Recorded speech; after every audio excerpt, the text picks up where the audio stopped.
Alright. Continue. Alright. So, I wouldn't say the shit has hit the fan just yet, but it's like right underneath the fan's on! The fan's on! Someone's standing underneath the fan, ready to throw the shit up. Weariness and a headache. Not a very nice way to start the day. I'll turn this fan down a little more. What's wrong? Keiichi, you don't look so well.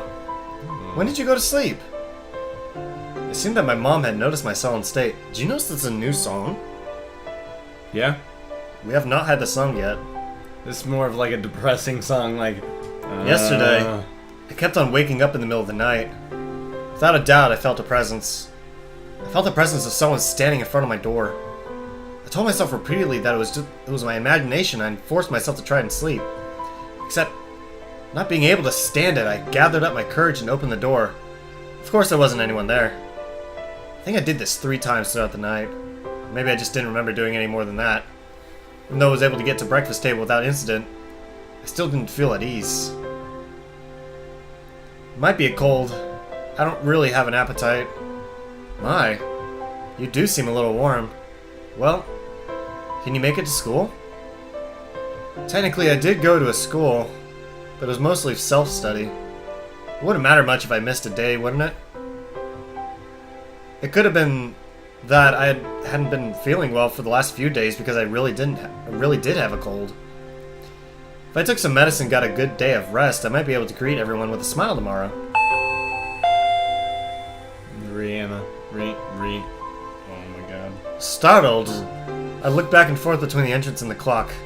It was 10 minutes later when I usually met up with Reina. It was Reina. Reina-chan came to get you. What are you gonna do? Are you gonna take the day off? Reina was a good girl. She might be somewhat quirky, but she was certainly cute. The lunches she made were delicious, and she always looked out for me. Why should I be so scared of something like that? It wasn't Reina's fault. It was probably mine. It had to have been my cold. It just had to be. I'll rest. Sorry. Then I'll go send her off for you. Mom headed off to the door. I would have to pass by the entrance to get back to my room. I didn't have the nerve to meet with Reina, so I wrapped myself in a blanket on the sofa and closed my eyes. I was so sleep deprived I quickly fell into a deep slumber.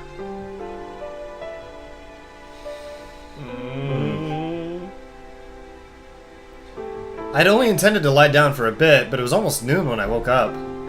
I called out to my parents, but they didn't seem to be around. On the table I found lunch prepared in a note. Mom and Dad apparently driven off to somewhere far away. Likely had to do with Dad's work. This happened every so often, so it wasn't that unusual. They would probably be back sometime after dinner. On the note it said, "The insurance card is on the cabinet. Take it and go to the hospital." There was a well-drawn map to the hospital. That's right. I hadn't been there before, so I didn't know exactly where it was. I had a light lunch. Although it was really just leftovers from the morning, and just in case, went to the hospital. Man, this song is really depressing me. Normally I'd never be here in the middle of a weekday. So walking around like this had me feeling guilty. It was an odd feeling. Following my mom's map, I took a road I usually never used. After walking for a bit, the hospital sign came into view. Irie Clinic was written rather stylishly on the sign. The clinic wasn't very big, but based on the scale of the rest of Hanamizawa, it was far too grand. There was a parking lot and even a reserved spot for buses. They must be making a mint. I spaced out in the air-conditioned waiting room until it was my turn to be seen. Marabara-san, please make your way to the examination room.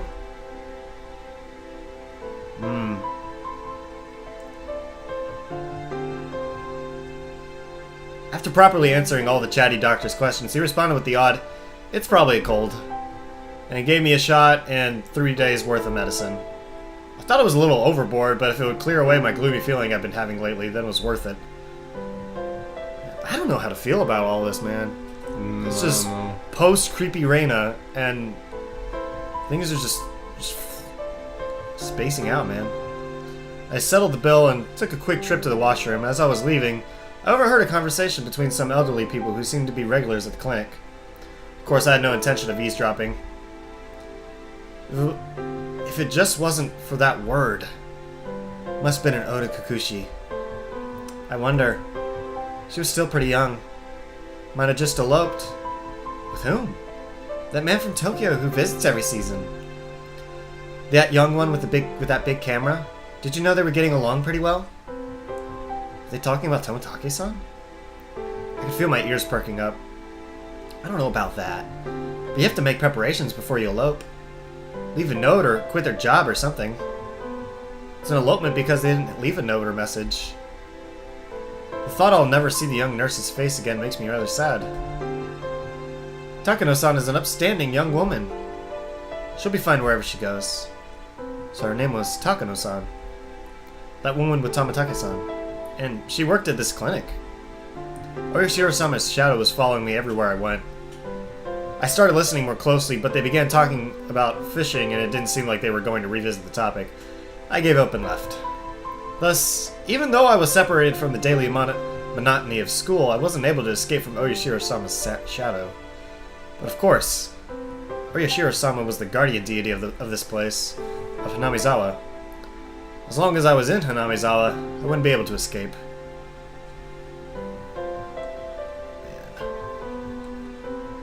I have a feeling all of the people are gonna show up at... It's gonna be like, that one Nicolas Cage movie where he's like, not the bees, I don't remember the name of it. What? Where like, the whole village is like in on it. What if it's like that? Yeah. Maybe it was because I was walking outside, but my appetite had suddenly returned. I might as well buy a snack with the change from the examination fee on the way home. Contemplating that, I turned onto a familiar street. At that moment, I heard a car horn abruptly honk behind me. Was I really walking so far into the middle of the road where I'd be in a car's way? I moved farther off to the side, but the horn was still honking at me. I turned around, peeved. Oh, hey, Marabara-san. Good day to you. It was Oishi-san. He stepped out of his car, AC on full blast, and waved at me. What's up today? School on break? Just not feeling well, so I took the day off. I was about to buy lunch and head back home. That's great. I'm just about to get lunch myself. Do you mind going together? If you're not feeling up for it, then don't mind me. I was just going to lie down after going home anyway. I didn't really have a cold. I doubt you'd want to eat at one of these local places. Let's go into town. It's a bit of a drive, is that alright? I know a pretty good place. I finally begun to understand Oishi-san's roundabout way of saying things. He probably wanted to talk to me about stuff that would be difficult to discuss while in Hanamizawa.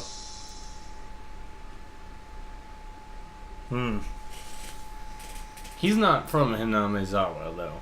No, he said he's born and raised. He's from Hanamizawa. I went with Oishi-san riding in his frigid car. It was almost as if the bright sunlight outside was a lie. I'm sorry about calling you so late last night. Did your parents get angry at you? No. I recalled Reina, who had been listening to the phone conversation all that time, separated from me by just the door. Even now, in the brightness of the sunlight, the thought still creeped me out. With a big bump that jolted the car, the road connected to the city changed from dirt to pavement. My head swiveled back with a sudden realization. That's right. This is where Tomitake-san died. They've hit a snag on the investigation regarding Tomitake-san. Oishi-san spake while peering at me from the corner of his eye. They believed it was caused by hallucinogens, given how he was clawing at his own throat. But a drug that could cause that to happen so suddenly is extremely hard to come by. Bear in mind, of course, the autopsy was done with that premise in mind. We didn't find any leads. You know that thing that you see in comics all the time? Where there's a drug that if you put it in them, it doesn't leave any traces? It exists. Sucking little coal. Something or whatever. Well, it's pretty common. But you see, there doesn't seem to be any kind of drug that would cause Tomitake-san to react like that. Then you're saying the police concluded that Tomitake just died from the curse? I couldn't help but feel that the police were worthless. I just wanted the idea of a curse being dissociated from Tomitake-san's mysterious death. Unfortunately, that's how it looks right now. But putting aside the cause of death, without a doubt he was surrounded by a group of people and had taken a beating before he died. That was no curse, but an incident that unquestionably involved other humans. That made me a bit relieved. Water break. We passed in front of the rather desolate, but still busier than Hanamizawa, train station. The car pulled into a restaurant parking lot, and I followed Oishi-san into the shop. It was pretty crowded, but there were only adults at this hour. Of course, there wouldn't be children in here in the middle of the day, in the middle of a weekday. 2, please. Non-smoking. This way, please. When you're ready to order, please call me over.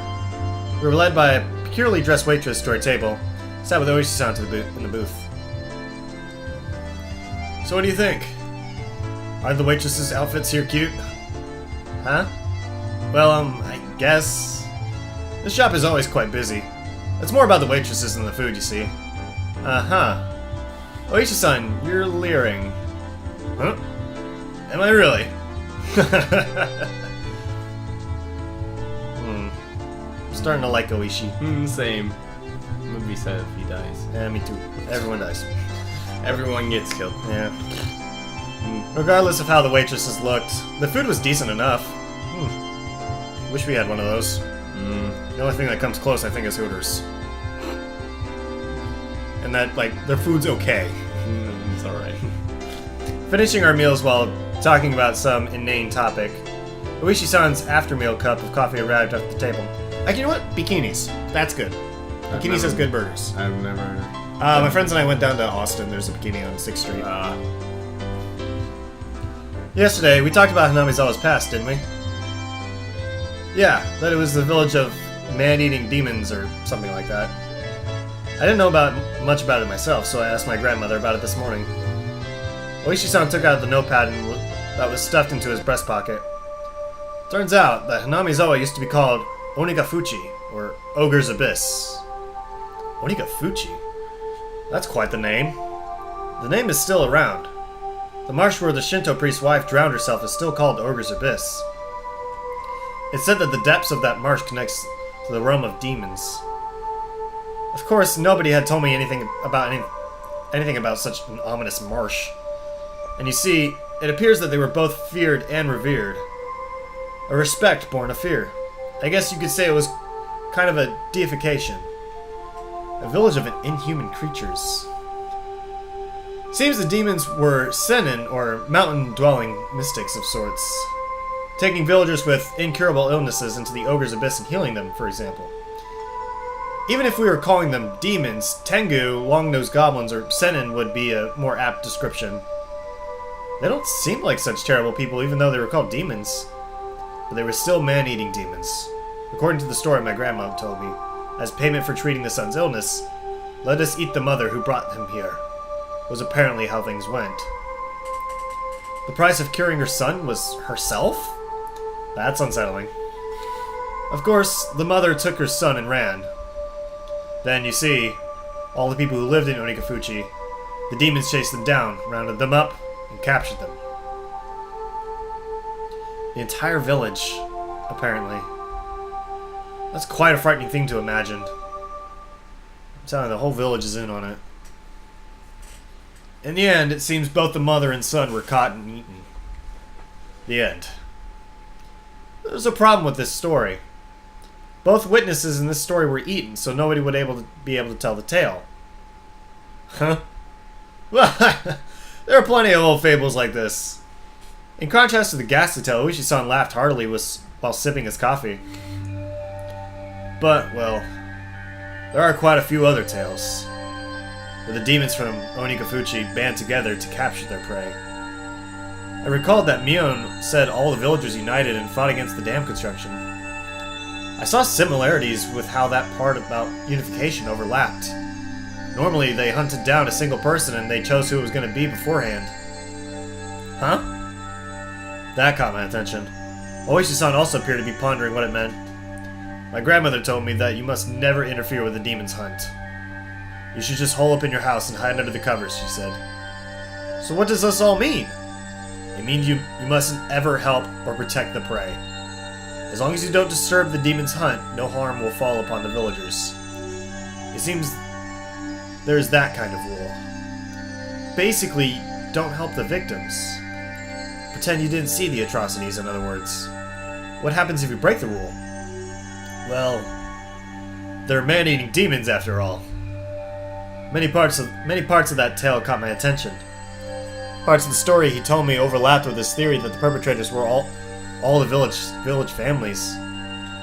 Even if it wasn't the whole village, it was conceivable that the villagers were hiding under the covers and leaving them to die when there's a group that was on their hunt, wasn't it? I didn't dare speak of it. Then, Oishi-san, I guess it looks like it's either the village families or a group of villagers perpetrating the crimes. What do you think, Marbar-san? Excuse me. Another cup of coffee, please. That's what I wanted to know. It seemed that we were both waiting for the other to say the last part. I waited for the waitress to finish pouring coffee before speaking. Last year, I had a nagging feeling when Satoshi-kun disappeared. Oishi-san muttered as he watched the milk swirl around in his coffee. So those friends of Satoshi-san.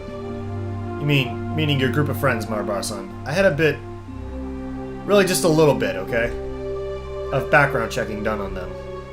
If Oishi-san had said this to me before, I would have been furious since he told me earlier not to suspect my friends. But as I was now, I couldn't. This might sound pretty stupid. Marbar-san, if you feel that it's stupid, please say so. I'll just stop. Oishi-san was wearing the most serious expression that I'd ever seen from him. It was as if he was telling me to prepare myself and listen. There are quite a few things I regretted hearing from Oishi-san, but none of them were as threatening as this. A little voice inside me was screaming like an alarm. Stop! Keiichi! This is probably the last one. I took a deep breath and silenced that voice. I would not run from the truth. Please. That was all I could utter. Oishi-san stared into my eyes silently for a few moments. After we were certain I was ready, he began. The victim of the incident in the first year was the overseer. A few weeks prior, he had an altercation with Mio Sonozaki-san. Multiple altercations. Oishi-san had said before that Mion had defied the dam project vehemently. Well, it wasn't hard to imagine how she'd be if she got worked up. In the second year, the married couple who supported the project died in that incident, right? They had a daughter. Her name was Satoko Hojo-san. Huh? Satoko? Meaning Satoko? Oishi-san's look told me that my voice was too loud. I realized it as well and quickly quieted down. The Shinto priest and his wife who died in the third year, you see. Their daughter is Rika Furude-san. Rika-chan was? The housewife who died in the fourth year, you know already, don't you? It was the step-aunt of Satoko Hojo-san. She was in her aunt and uncle's custody, and she had lost both of her parents in that accident. She lived in the victim's house. I could tell my lips were getting dry. I didn't even have the wits to keep my mouth from hanging agape. I thought it was nothing but a bizarre incident, one that I could easily distance myself from.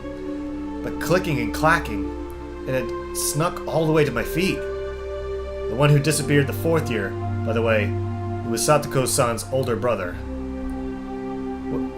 Just a second. It took everything I had to finally say that. I gulped down a glass of water and once again wiped my face with a napkin. Calm down, Keiichi Marabara. But Oishi-san was relentless. Instead of waiting for me to finish sorting out my feelings, he started speaking again. The last of the things I shouldn't have heard. All of the victims seem to be connected to your group of friends. That has to be just a coincidence. Marabara-san, keep it down. Everyone's looking. Mion? Satoko? Rika-chan? So what if they're connected? You're telling me all of my friends? Couldn't be, it just couldn't be. Oh, Reina is different, isn't she? Reina isn't connected with the victims at all. Reina Ryugu was living in a suburb of Ibaraki Prefecture up until last year. Well, it's true she hadn't directly met any of the victims. He said it in a roundabout way. Is he saying she's also connected? Actually, I looked into her. Before Ryugu-san moved away to Hanamizawa, She was suspended from school. Seems she went through a school building and broke all the windows. Reina did that? She broke all the windows at her school? That same silly Reina had? Couldn't even imagine it. Seems that after a 3-day suspension, she didn't return to school. She went to a neurologist and was diagnosed with dysautonomia. She was given weeks of counseling and medication. I wonder if it was something like a nervous breakdown. I heard that it happens to people who are really methodical or overly sensitive. Neither of those matched Reina's easygoing personality. And in the counselor's medical report, he recorded all of their conversations he had with Reina-san. It shows up. And quite a bit at that. What did? He pressed forward carelessly. It couldn't be anything more for me to regret. She mentioned the word Oyashiro-sama. I felt like someone's stone-cold hand was caressing my back. Why had Reina spoken to Oyashiro-sama before she came to Hanamizawa? Seems that the Oyashiro-sama she spoke of like a ghost, appearing in her house every night, standing over her pillow, looking down at her. My mind froze. I couldn't process what I was being told. After a while after that, she moved to Hanamizawa. Ah, that's right. She's not an outsider. Huh? According to the residency register, the Ryuga family used to reside in Hanamizawa. Reina-san moved to Ibaraki right after she finished elementary school. My mind went completely blank. It was similar to the static you'd see on a blank TV channel. My ears began ringing as I lost all sense of comprehension. Marbar-san, are you alright? Shall we stop? Those words brought me back. I couldn't let it end here. Now I understand Reina. Then, how about the last victim, Tamatake-san? Who was he connected with? Irritated, I let out one final reprisal. All of them. Have you forgotten, Marabara-san? Didn't you all spend the night of the festival together quite merrily? Quite a few of the other officers saw you enjoying yourselves. Now there was nothing I could respond with. I felt silent as my brain turned to mush. We should get going. Ah, Marabar-san, did you take your afternoon medicine? I completely forgot about the medicine I had gotten today until Oishi-san said that. I got another glass of water and we left the shop after I chugged it down. We got in the car and returned to Hanamizawa via the rough road. I never really paid attention when I was on my bike, but did cars normally shake this much? It was almost as if the road was desperately trying to tell me something. Ba-dump! That big jolt was from the difference in elevation of the road when it changed from cement to dirt. I was certain that I heard Tamataki-san scream. I sat in silence, just letting myself be shaken by the car. I'll drop you off at your house. You missed school because you were ill, correct? My apologies for the long conversation. Why did you talk to me? I blurted out the question. Really just blurted it out. I didn't expect an answer. I did check with you first, didn't I? If we should stop. Not that. Why did you reach out to me? I understood quite well that Oishi-san was investigating the string of suspicious incidents. But why was he telling me all this? I knew nothing and I couldn't help. Everything Oishi-san spoke of was news to me. First of all, what could I, having just moved here, know? By chance, if there was a reason for Oishi-san to reach out to me, then it would have to be that I looked suspicious to Oishi-san as I was part of Mion's circle of friends. I'm retiring this year. I plan on moving away after retiring as my grandma wants. So while I'm still on the case, I want to bring the truth behind this incident to light. So, Oishi-san, you suspect them, don't you? All of them. Oishi-san didn't really give me a response. It felt a little late, but I thought it was his way of showing a bit of consideration for my feelings. This is mostly my intuitions from 30 years on the job. Marbar-san, you're the one in danger. Huh? I want to reply with, that was absurd, but in my downtrodden state, I couldn't bring myself to say it. I'll be retiring this year, so I won't be at the Watsunagashi next year. So I want to settle things. In other words, he was insinuating that on the next Watsunagashi, I might be the victim. I've been warned by the chief as well. Each incident in the string of cases has been solved, so don't bring it up again, so I was told. This is the pressure that I'm facing. Pressure? From what? Someone in Namizawa. We've arrived. Is this fine? After some time, the car finally reached the path to my house. The clock read 2 p.m. I was surprised so little time had passed since we ate. It was hot outside the car. Chirping of the Higurashi hurt my eyes. Or ears. I won't mind if you just forgot everything I told you today. But I'm still going to keep investigating. I'll end Oyashiro-sama's curse this year. So you're saying that I should contact you if anything happens? It's fine. Just contact me when you feel you have to, Marabara-san. I wasn't collected enough to understand Oyashi's roundabout way of saying it. Be sure to take it easy. I'm sorry for throwing all this at you while you're taking the day off because you're sick. I didn't really give any sort of response. I'll always be on your side. If anything, believe that. I'll be off now. The tires crunched over the dirt as the road made a U-turn and disappeared into a cloud of kicked-up dust. Felt like I was watching a boat only throw me a lifesaver in shark-infested waters before disappearing into the distance. That was the first time I thought Uishi-san was being unfair. Telling me I was going to be the next victim and just saying to contact him if something happened. This wasn't a criminal investigation. It was fishing. I was just the bait dangling off the line. Would the fish be the perpetrator? Was it really just Oyashiro-sama's curse? Either way, the bait would be swallowed whole. Damn it, I don't want to die! For some time, I could do nothing but stare at the puddle of water left behind by the AC from the car. Damn. Water break. Nope, I almost dropped my water. So our group of friends are all somehow related to this. They're all connected to the incidents. And we found out that Reina. God, I don't know why I can't say that. It's a Freudian slip. You have Rihanna on the mind. I wonder how much time had passed since I laid down. It was getting dark outside. My body was soaked in sweat. It'd probably be a good idea to change my sheets. That moment, the phone downstairs rang. Probably Mom. Mom was quite the worrywart. Maybe she had called many times, but I just didn't notice it. Hello, this is Marabara's residence. Oh, he's alive! Hello! This is Mion. How you doing? Is this one of Keiichi's friends? Keiichi's resting now, but shall I put him on? Huh? Is this his dad? So sorry. Idiot. You fell for it. Huh? Kei-chan! After our exchange, we both had a good laugh together. Except I was suspicious of her even as we were laughing. Was everybody really involved in the incidents? The fact that I couldn't say no saddened me. I'm relieved that you seem well. Reina was really worried, you know. Sasuke-chan was happy and said you got what you deserved. Miki-chan said how unfortunate he's sick. Looks like everyone was making a big deal out of it. Well, you know, so... Kei-chan, is now a bad time to come pay you a visit? A visit? No, that's okay. It's not like I'm dying.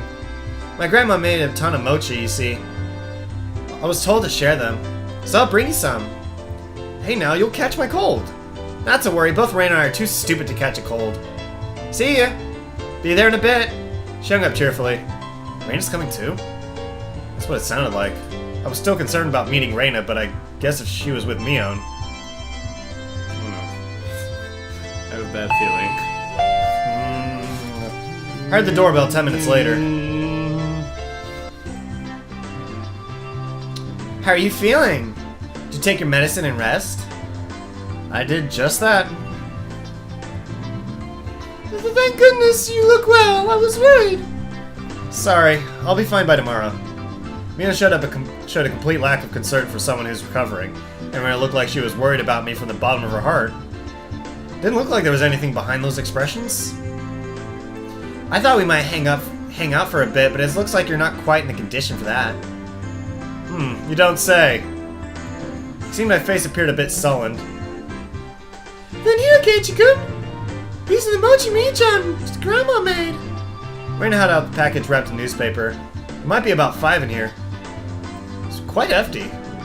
Ah, Thanks. Send my regards to your grandma, Mion. Yep. There's one that I made in there as well. I wonder if Keiichi-kun can guess which one. This is Kei-chan's homework since he missed the club meeting today. There are letters on each mochi, so I'll ask you tomorrow. Were you checking if I was feeling better, or did you just want to come here for club activities? Yep, looking fine. Guess you'll be able to make it tomorrow.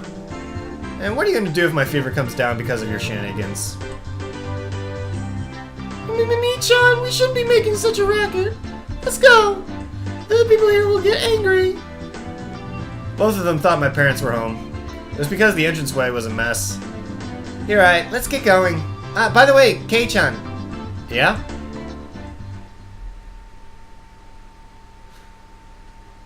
What did you eat for lunch? God, why the chills? Come on. Somebody stop it. Not you, Mion. Sudden question startled me as I went wide-eyed when I saw Mion. I'd never seen her like that. It was a highly unsettling visage. Why is she asking me about something what I ate for lunch? What she said was so inane, it was almost meaningless. The way she said it was almost like she didn't even care at all about what I ate. I ate out. She must have suspected that I was with Oishi-san. Anyway, I felt that if I hesitated or tried to change the subject, they tried to read too deep into it, so I tried answering as quickly as possible. Except, contrary to the efforts I had made, there was a pause before they replied. So you ate out for lunch, Keiichi-kun? The glimmer from Reina's eyes had changed at some point as well. It was now sharp, as if to make me feel feigned ignorance behind her words even more. As if she already knew. That's how it looked to me. Well, was it good? Why are you asking me this? Mia was speaking in an unusually low tone. Almost as if she knew that I'd eaten at the restaurant in town. No, I'm overthinking this. I mean, both of them should have been in school at lunchtime. There's no way they could have known where I was. Seems like you were with a rather austere-looking older guy. Who was he? Flop. Package with the mochi I was holding slipped out of my hands. I could tell the blood had drained from my face, making me go pale. Oh? Keiichi-kun. Who was he? Could it be the person from before, I wonder? I won. Oh, that's Reina. I could feel the back of my throat going dry. This was no longer a bluff. They knew everything? How did you know that? It took everything I had to finally force those words from my throat. My knees were shaking. Because there's nothing this old man doesn't know. Mion sneered knowingly, and her laugh seemed to carry on forever. So, Keiichi, what did you talk about? Seems like you got pretty worked up over it, too. We weren't even talking about you guys. It didn't have anything to do with you or Reina. Huh? Isn't it a bit strange to hear our names come up, even though nobody asked about that? Reina's unwavering gaze pierced through my eyes and peered further inside me. I dug my own grave. My heart was throbbing so much. Felt like it was going to explode. Well, whatever you're trying to hide, this old man already sees through it all. Remember that. I couldn't even shake my head. It took everything I had to stop my teeth from chattering. She never let her gaze break from mine, even as she tilted her head slightly. Keiichi, you don't look so good. I think you should lie down. That's true. We should both head back home. As if nothing had happened, they both giggled at each other and started making their way out. I hadn't moved a muscle since I dropped the package of mochi. As they left, the door slowly closed behind them. All I could do was stare, as if I couldn't move until the door was completely closed. Just as the door was about to close, it opened again with a sudden creak, setting my heart racing once again. A single eye peered in through the narrow slit, and Mion's hawkish gaze peered at me once again. See you, Kei-chan. Yeah. I'd hate it if you missed school tomorrow, alright? Thud. The door closed. I wasn't able to move a muscle even after the low laughter died off in the distance and silence once again enveloped the room. Coming back to my senses, the first thing I did was lock the door. They knew what Oishi-san and I talked about? Why? How? No, that wasn't important. Thinking about it now, all of it could have been overheard from the beginning when Oishi-san met me. Just as Mion said, I couldn't hide anything. Then, what were they trying to tell me? That part was obvious. They were warning me not to say anything unnecessary.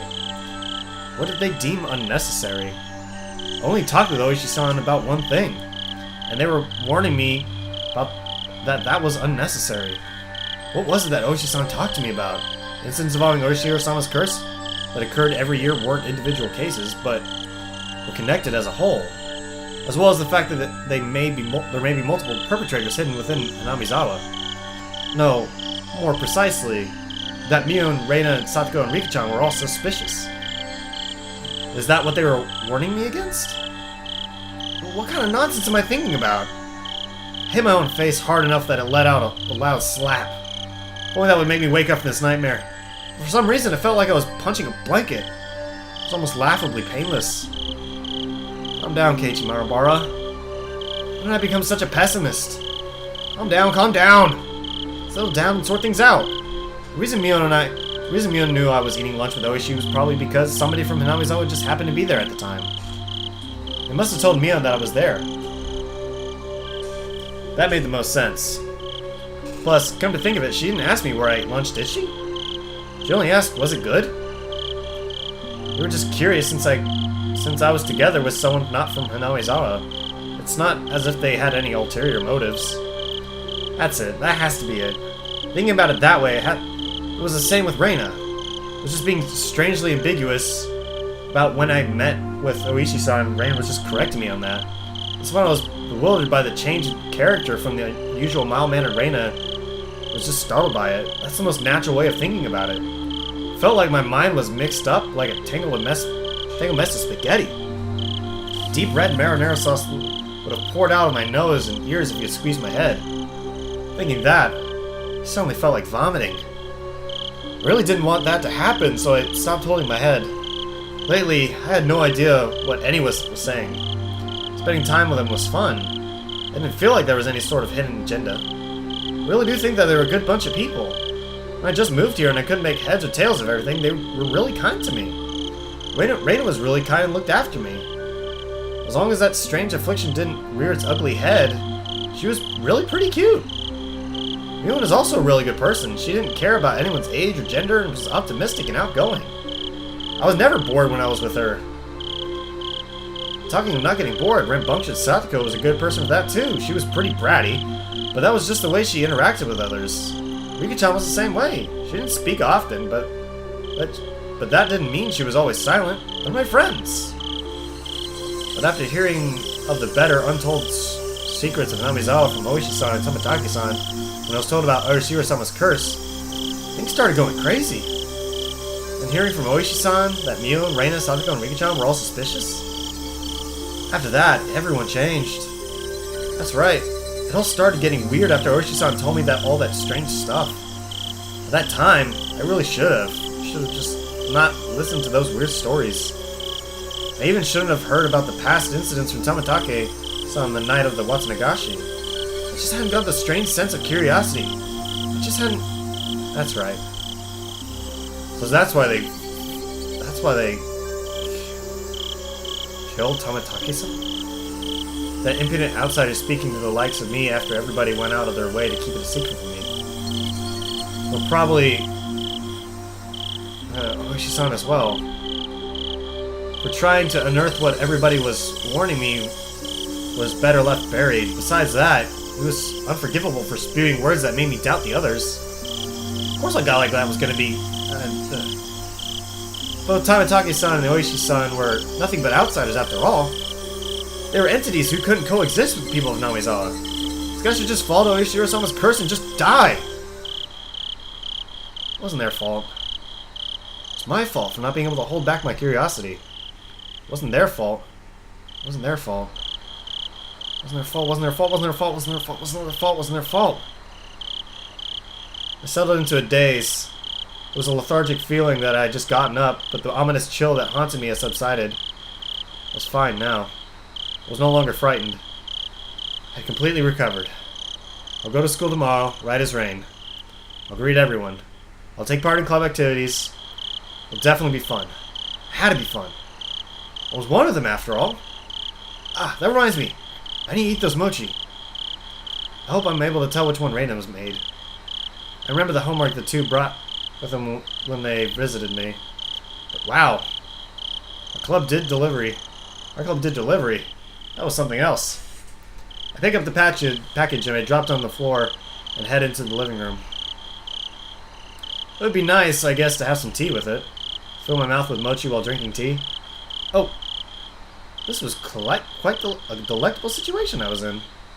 Opening up the newspaper wrapping, there were 5 plump red bean paste mochi fit snugly inside. There were letters written from the left to right, newspaper A, B, C, D, and E. Now then, it said Reina made one of these. I wonder which one. There wasn't much difference in how they looked. They smelled and appeared about the same. This was a pretty difficult problem. Biggest difference was probably their shape.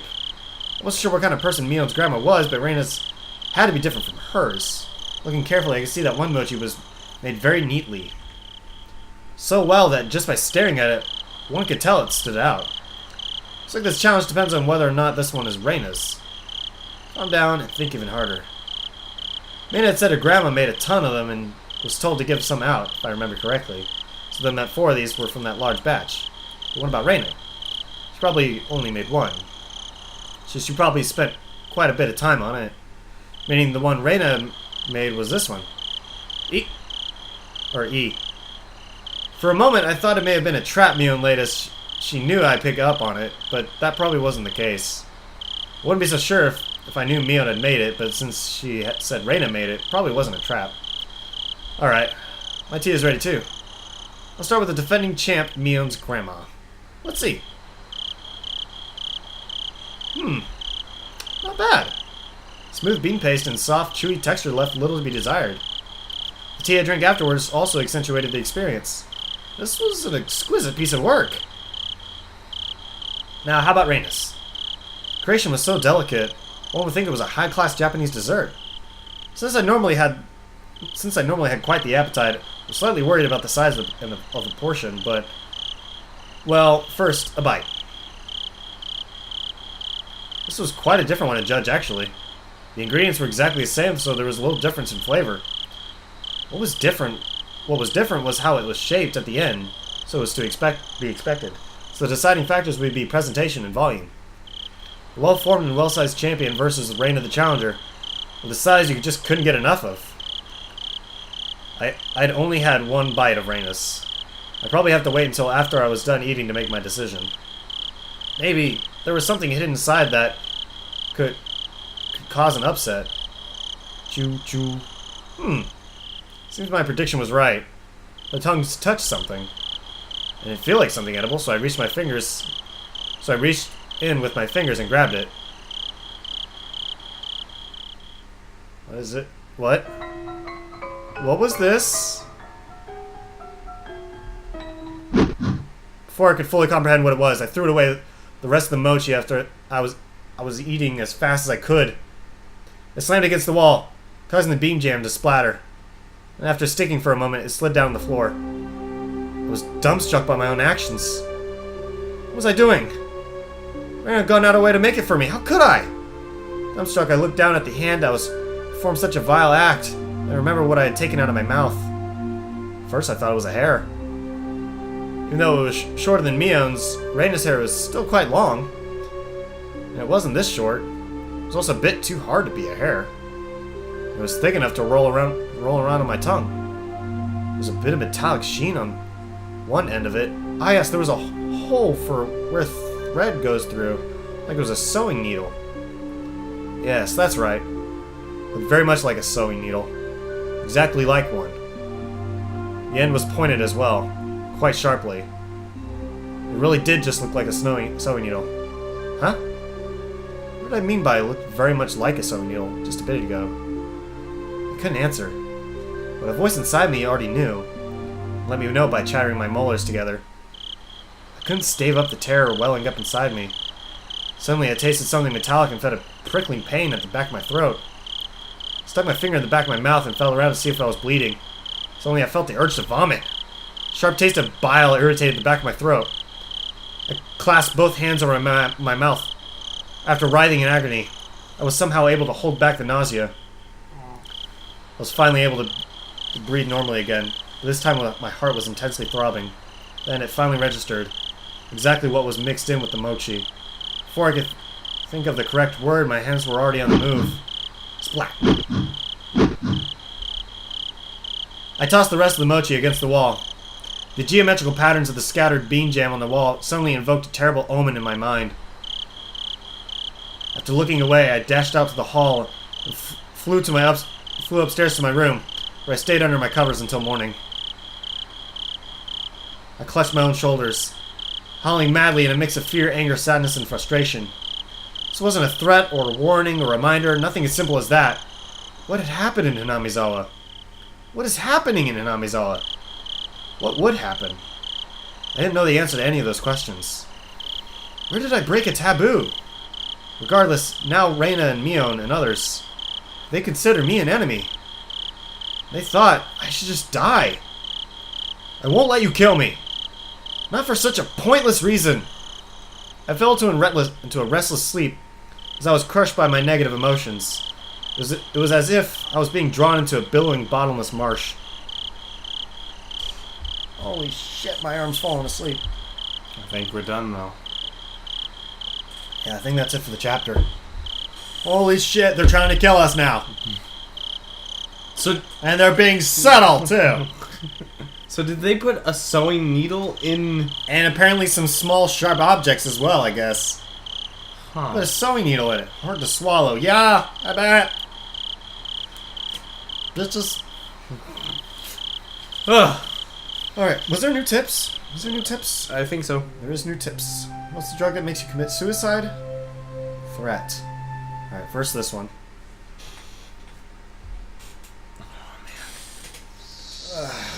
Let's cut to the chase. Is there a drug that causes someone to kill themselves?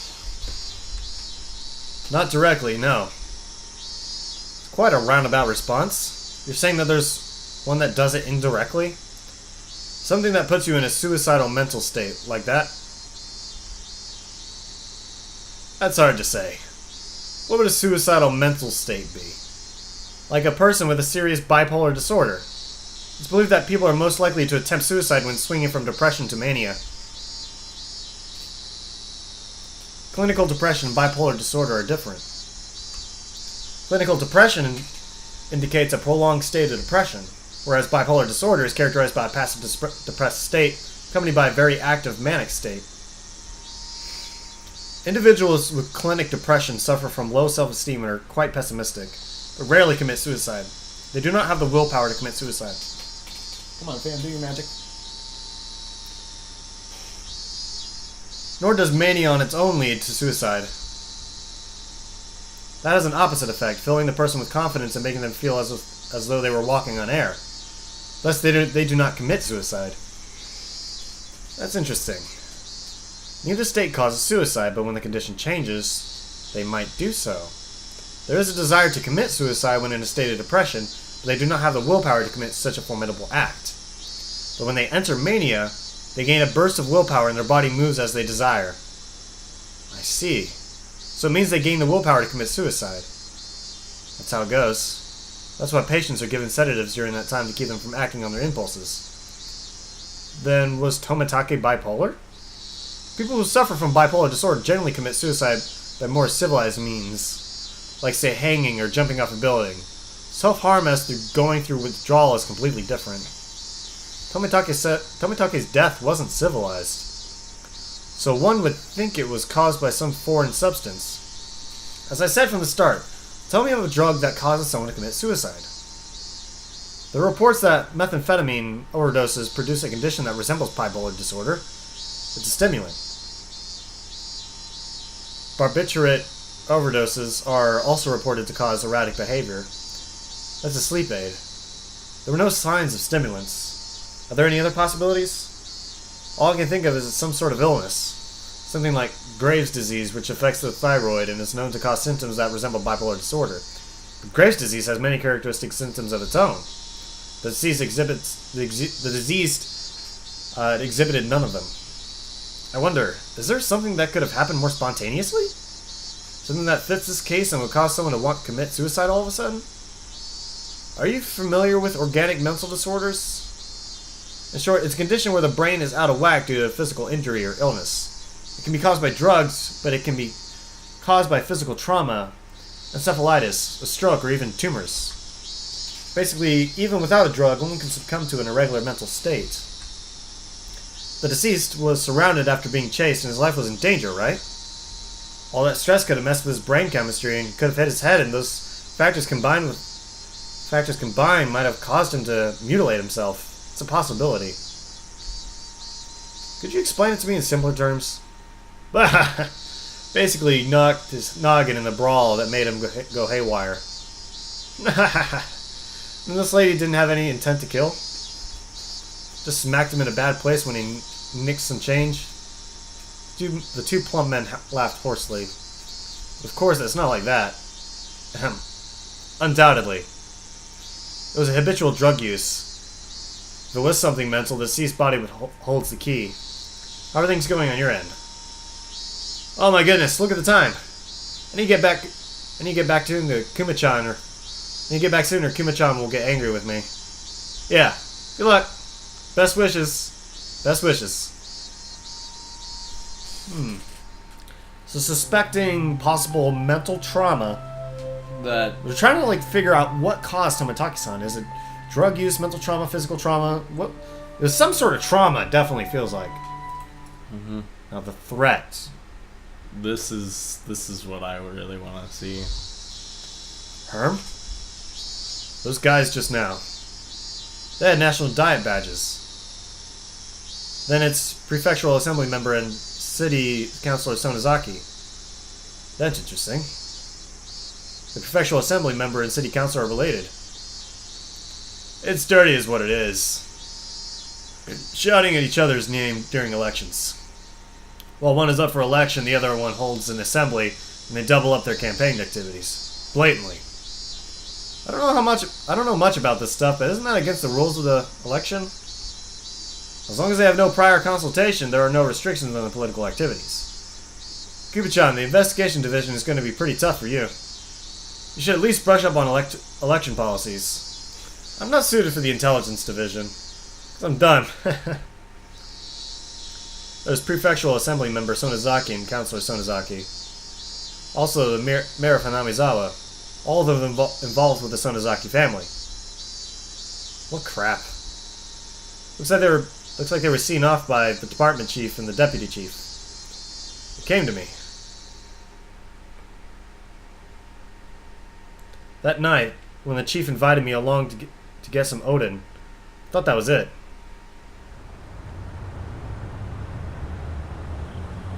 You have a lot of connections, so you might have heard something. Did you? Nope. Not a thing. Ma'am, I'll take the tofu fritter and a fish cake. The counselor barked at me in the police chief's stead. Oh my, is that so? Ma'am, I'll take another bowl. Prefectural Assembly member Sonozaki and City Councilor Sonozaki were both intimidating. A snot-nosed career police chief couldn't even handle being yelled at by them. They're like Yakuza. A petition with your name came up regarding how the investigation of the Hanamizawa incident is being handled. Goodness me. I've not the faintest. No need to play dumb. You're reopening the past cases regarding Hanamizawa, aren't you?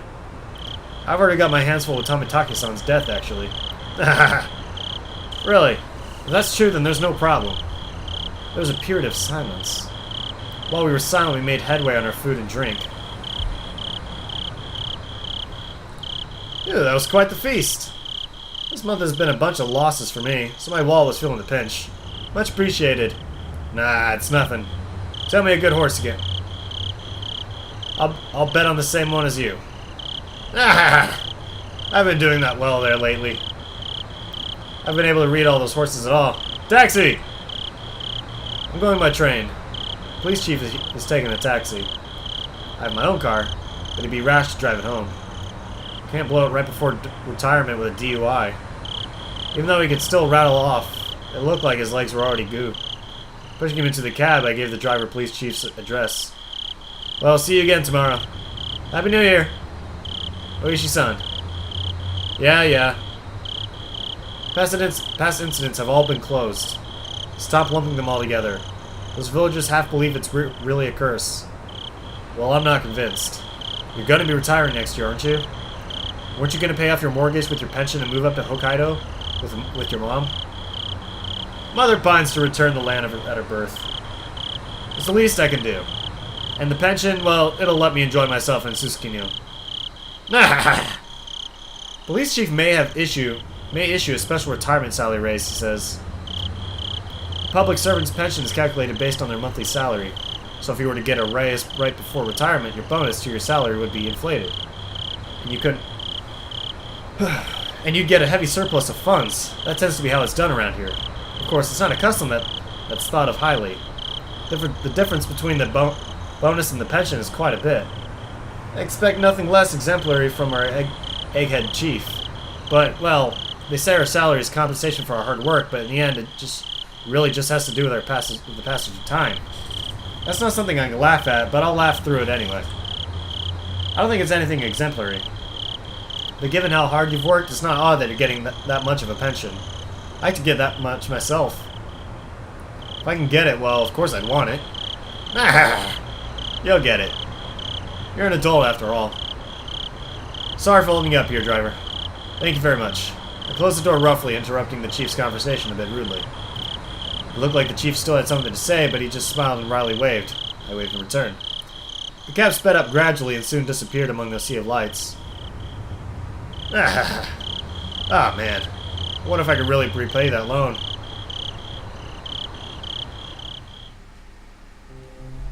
So is Oishi getting threatened? Yeah, by what seems To be the police chief. the police chief of Hinamizawa. Yeah. Like, hey, those are closed. Also, did you notice, like, City Councilor Sonozaki and, like, Mayor Sonozaki? Yeah, they're all like, Do you notice the name? yeah. Mion. Mion's last name is Sonozaki. And we already have a bunch of questions about Mion's family. And the group. The group as a whole. I feel like it started with Mion. And just everyone just she dragged everyone else into this group. But why would Reina think she was next, though? That's what I don't get. I'm not sure. I have no idea.